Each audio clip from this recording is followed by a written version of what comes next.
Hey guys, RASPI Tech here. Bringing you kind of a short video. I just wanted to go over a couple more commands that you definitely will use and need to know. So let's go ahead and jump right into it. Here's a desktop. So I'm going to stay logged in as root. The other thing is I wanted to kind of really quick go over some other basics that I hadn't really talked about but might be useful for you guys. So if you're looking online, you'll see a lot of times it's a $sign, but sometimes you'll see the tilde pound here. Just a quick reference on what those are. They actually stand for what the command line language is that you're using. We use bash is what ours is called, and bash is either notated by that tilde pound or sometimes it's notated by the $sign. And I don't want to misspeak because I don't actually know. I will say I haven't seen anyone else not using bash, so I want to say that bash is the most common Linux command for PowerShell. Could be wrong, of course, but feel free to correct me if you know for certain. But I think it is, and if not, it's very close. So we're going to be doing most of our work in bash, in case that's what you're interested in. And let's go ahead and go over really quick just a quick reference. Let's say, earlier in my last video we kind of talked about LS and all that. Let's say I wanted to go back and open one of those. Let's say I needed to edit test file here. So I go back up by just hitting the up arrow. And that actually goes through what's called my command history. So that's super useful. Now you saw I had to go back up several times to get there. Surely there must be a faster way, right? So let's say it's not the next one up. Let's say it's here. I can actually hit Control and R, and it does a reverse iSearch. So now I'm going to hit nano, and then test, and then I did nano test here. There it is. So those are a couple super handy ones that you will use quite a bit. Let's go ahead and remove test there. Oh, that's right. So, this is actually a good time to bring this up. So you see my directory isn't desktop, so it doesn't see test, right? That's because test is on my desktop. So I could go ahead and change my directory all the way back there, then change my directory back here. That's a lot of work. So what we're going to do instead is do the command for remove, and then we're going to tell Linux where we want to be looking. So remove from home, from Pi, from the desktop, test.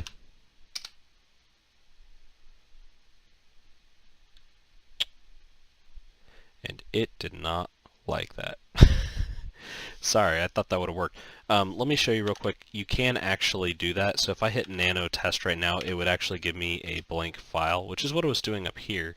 I just wasn't paying too much attention because I'm kind of blowing through some of this. But yeah, it did. It gave me a blank one. So, but if I did nano and I typed in what I just tried to show you there, so home, Pi, desktop, it'll actually pull this one up. Oh, except saying it's directory because I'm silly. Then you have to actually say test. There we go. Oh, and you know what? I just realized why it's not working. These have to be conjoined. There we are. Okay, now it's making more sense. So let's go back to remove and let's conjoin that. So it recognizes this is a file, not a directory. It's going to remove it. So you don't have to space it there. You just leave it alone. And bam, there it goes. See, I have test file as well. These I'm keeping, and we'll go over those later, but yeah. So there you go. Now you kind of know how to, from your root folder, how to kind of manipulate files in all kinds of different places, and this becomes particularly useful if you know you're going to be jumping around quite a bit. And while jumping around, you don't necessarily want to have to change the directory every single time you have to make a jump. So if you know where everything's located, you can just very simply type in the location, type in the file, and then execute that command. Let's also talk about apt-get. Now, if you're familiar with Linux and you're not familiar with Debian or Raspberry, I think is the OS of the Raspberry Pi, you're used to yum. So if I wanted to install something, I'd say yum install, right? In Raspberry and in Debian, you use apt-get. So let's do a quick little example on that. Let's say I just want to update my operating system. I say apt-get, or I'm going to do update. It's going to go up and find all the updates for my Raspberry Pi, and it's going to see how many changes there are, and it should ask me if I want to go ahead and go through with it in a minute here. Which I guess I didn't realize it updated already. I updated this just a couple days ago. I thought this would be a quick example. So, oh, I guess it read through everything and it didn't find anything. So there you go. Yeah, you can do yum update or yum install apt-get or apt-get install update, or I'm sorry, apt-get update. You can do apt-get install and apt-get remove are the ways you kind of mess with that. So I'm trying to think of a good quick little example. So telnet's a good one. So telnet is a command that we will be using later in a future video, so it doesn't hurt to install it now, and it's a good one we can kind of mess with. Let's say apt-get install telnet. Now let's just talk real quick about what this is actually doing. So apt-get is drawing the command that it's going to be messing around with apps. Install tells it it's going to be installing. Telnet tells it what it's installing. Now, if you're like me, the first thing you're going to ask when you read this is, how in the world does it know what it's installing? Like, where to look on the internet? And the answer is there's an actual depository listed in your Raspberry Pi. So there's some websites that'll go out and it'll search for telnet. If it sees telnet, it goes ahead and installs it. If it doesn't, let's say if I just say tel, it's actually just going to tell me that it didn't find it. Yeah, unable to locate package tel. So it's actually looking through a repository. It's not magic. But if you do telnet, it will find that. And you see mine is saying, you've already got the newest version. So 0 upgraded, 0 newly installed. If it wasn't, it would actually ask you, do you want to install this, yes or no? You can get around that by hitting -y as one of your parameters, which will insert a y anytime it's prompted. And again, mine's going to say it's the newest version. But if it had popped up and said, well, let's try that because it looks like it's not upgraded. Let's see if I can upgrade it. So apt-get telnet. Oh, not like that. I do this all the time. So upgrade or is it upgrade or update? Update telnet. I didn't like that. Let's try upgrade. It may just be different.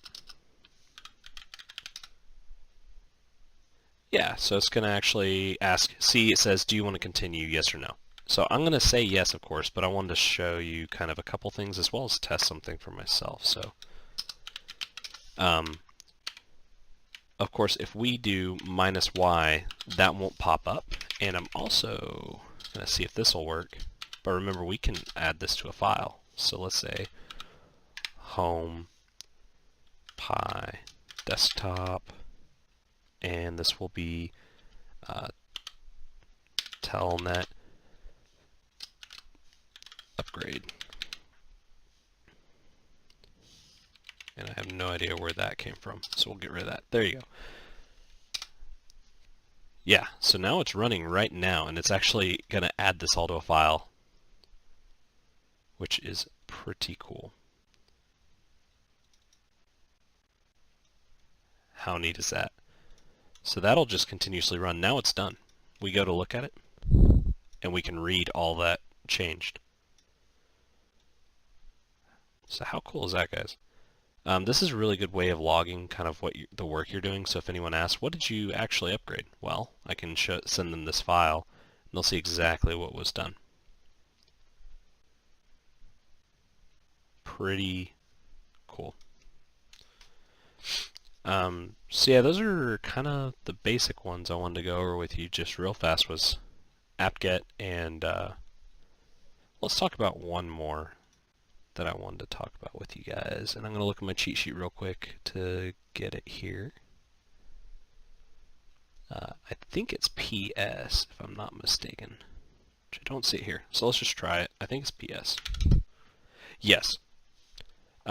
PS is very, very important. What this does is it looks for active processes right now.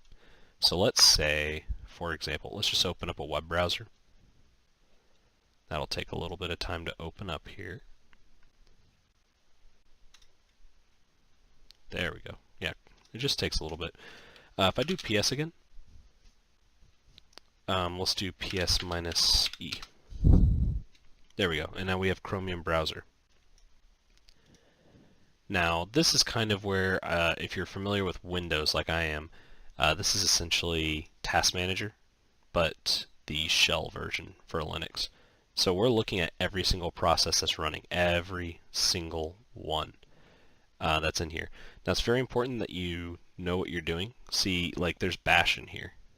You don't want to kill bash or anything, but sometimes programs lock up, they run away, they eat up all your resources, and they're not completing any tasks. That does happen. I mean, errors happen. You know it does if you've managed Task Manager before. So let me show you how to kill one of those.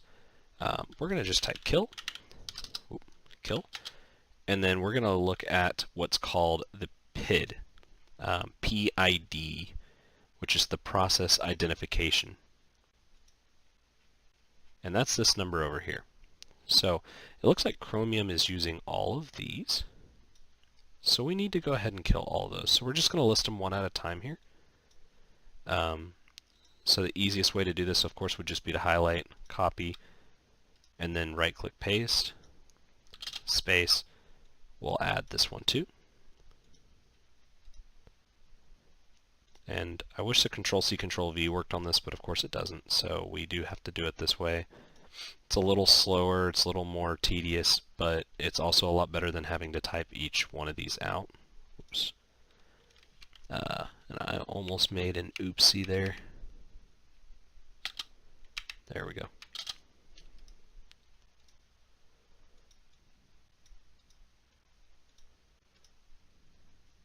Man, it's kind of trailing off the bottom there.